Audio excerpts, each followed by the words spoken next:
Have you ever wondered why some women swoon over rock stars, whereas others marry IT workers that look like their dad? The crucial thing to understand here is the power of the archetype.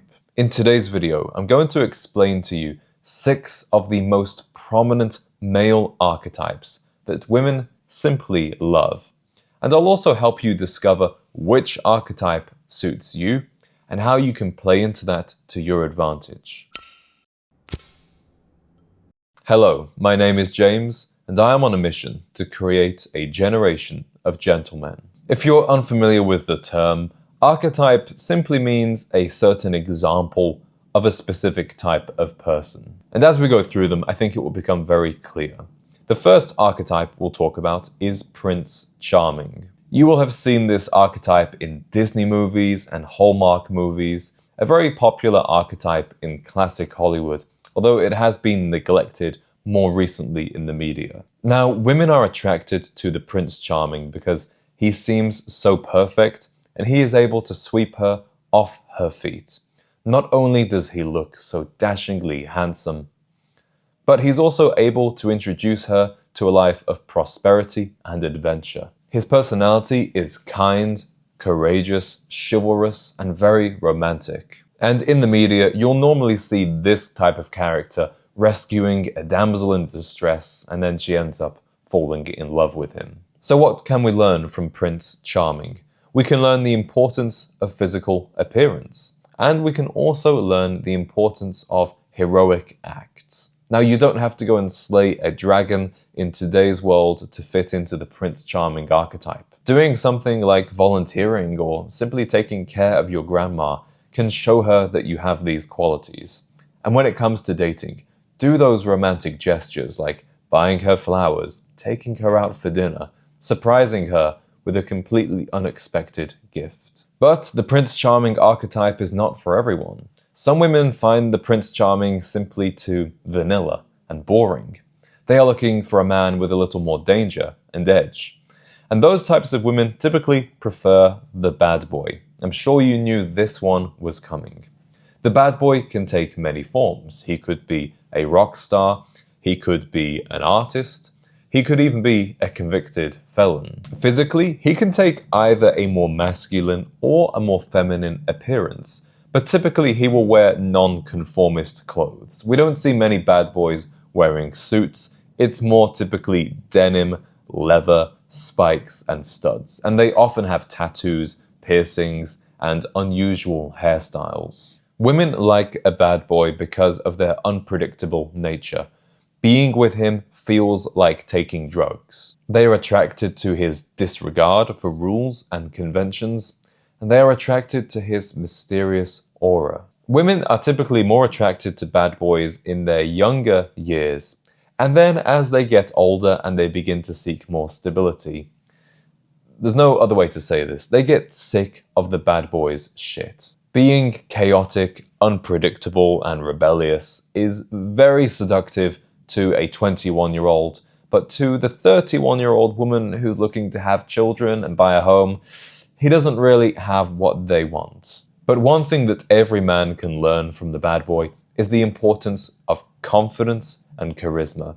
The bad boy plays by his own rules, and it's no surprising that women find that certainty and that individualism highly attractive. Another interesting archetype is the pretty boy. Sometimes there is some crossover with the bad boy or with Prince Charming. But what's interesting about the pretty boy is you may think that Timothée Chalamet, the K-pop stars, this is a new phenomenon. But men have played with androgyny for centuries, and women have always been attracted to these androgynous men. Whether it was Beau Brummel, the glam rock stars of the 80s, or somebody like Leonardo DiCaprio in the 90s, when a man has these feminine qualities, there will always be a certain subset of women that are deeply attracted to that. And it's mostly because of their physical appearance. It's typically more appealing to younger women. They might find a hyper-masculine character, which we'll address later. They might find the hyper-masculine rather intimidating. So when they see a boy with soft hair, pretty lips, bright blue eyes, they find him more approachable and more appealing. However, some women are completely turned off by this. They prefer a man with a more rugged aesthetic and a man simply less concerned with his appearance. But what you can learn from the pretty boy is the power of peacocking. When you look significantly different from every other man out there, that will always capture the attention of some women. And it's no surprise that we see a disproportionate amount of pretty boys in the entertainment industry. Simply put, women will always appreciate beautiful things. So far we've spoken about bad boy rock stars, androgynous pretty boys, but these aren't the types of men that women normally end up marrying and settling down with. No, when they enter that stage of life, they typically go for the archetype that I would describe as the father figure. This is a man that will resemble their father, not necessarily physically, but in mentality and the lifestyle that they provide. And that's because as women enter the age of family and children, they begin to prioritize stability over anything else. Raw sex appeal and physical attraction begins to matter less, and they begin to prefer the reliability of a 4-bedroom house and a BMW on the drive over the excitement of a rock concert. But also younger women are often attracted to older men that in some Freudian way reminds them of their father. That's why there are women of my age who have sugar daddies in their 40s and 50s. Now, the downside of the father figure is that he is probably quite boring, but it doesn't have to be this way. And if there's one thing you can take from the father figure, it's to have this bedrock of financial stability, and then you can inject it with the adventurous sides or the physical characteristics of the other more appealing archetypes. Another archetype women love is the artist. Now, this can take many forms. It could be a musician, it could be a writer, it could even be an actor. Women love artists not just for their creativity, but for their emotional expression and therefore the implied possibility of emotional connection. Many women feel frustrated with how closed off most men are to their emotions. So when they meet a man who is so in touch with his emotions that he's even able to turn them into creative works of art, that is highly appealing. Physically, the artist can take many forms. He could be a bad boy, he could be a pretty boy, he could even look rather bland. But that doesn't really matter. It's more what's inside that attracts women to the creative man. The downside is that creative jobs often don't pay the bills, and women won't be able to get the stability that they're looking for from the artist.